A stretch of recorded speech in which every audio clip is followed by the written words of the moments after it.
Hello, it's Reviews Day Tuesday and it's time for a new episode of Discworld Discourses. Today I am reviewing Men-at-Arms, the 15th book in the Discworld series by Terry Pratchett, first published in 1993. This book sees the expansion of the City Watch of Ankh-Morpork and the imminent retirement of Sam Vimes, and also a lot of mysterious deaths that need to be investigated. Where to even start with this book? This is the second City Watch book, and it is to me the book in which the City Watch series becomes the very best in the Discworld. There are City Watch books in the future that I know I love more than this, but this is the one to me where the City Watch series begins to show its full potential, I guess. We meet so many new characters in this book and also get to know a lot of other characters more. Every character in this book feels more vivid and real and layered to me than they have previously. There are so many character arcs weaving throughout the story, which is so satisfying if you are someone like me who just loves fictional characters. Sam Vimes really soars in this book. I may have mentioned before that he's my very favourite Discworld character, and Carrot arguably soars even more in this book. This is an excellent book for Carrot. Angua, Detritus, Cuddy, Colon, Nobby,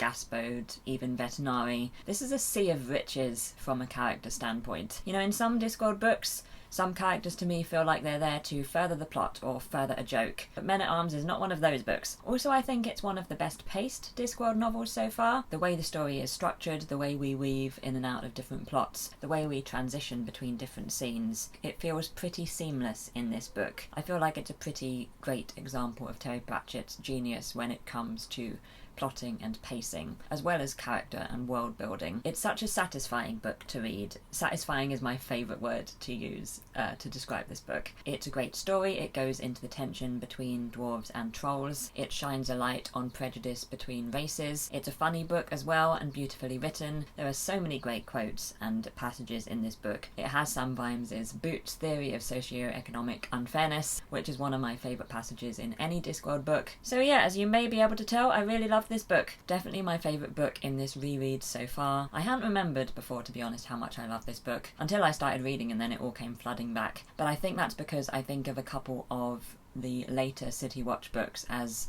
some of my favourites across the whole series, so I think Men-at-Arms got a bit lost to me because it's so early in the series, but I'm hoping it won't again because it was wonderful. I definitely recommend reading this book if you haven't managed to get into the Discworld series yet. I wouldn't even say that you need to read Guards first. I mean, it might help, but I think that Men-at-Arms is still pretty fantastic as a standalone. I will give Men-at-Arms 4.7 out of 5. 4.7 is definitely my highest score so far. It's definitely my favourite of the series so far. If you enjoyed Men-at-Arms, what should you read next? I mean, I would definitely say to continue with the City Watch books. The next one is Feet of Clay. And of course, if you haven't read Guards yet, then that would be a good place to go. If you didn't get on as well with Men-at-Arms, then Soul Music is the next in the Discworld series, and that book is pretty fantastic in my opinion as well. A couple of facts about Men-at-Arms. I don't have many. This is another one of the books that has been adapted into a stage play by Stephen Briggs, and this book contains a lot of references, as is usual with Discworld books, including to King Arthur and The Hitchhiker's Guide to the Galaxy. So that's it for today. I would really love to know what you think about Men-at-Arms if you have read it. Do you love it as much as me, and who is your favourite character? The next book I'll be reviewing in Discworld Discourses is Soul Music, and that review will be on the 3rd of September, and I will, as usual, put the link to the full list of Discworld books and when I'm planning on reviewing them in the description below. Let's move across to the end screen. If you would like to see my latest video or some more Discworld Discourses, then you can do so below me here, and you can also subscribe to my channel or visit my website if you should wish to beside me here. And if you fancy checking out my Patreon page, then the link to that is in the description below. I hope you have a fantastic day, and I will see you very soon.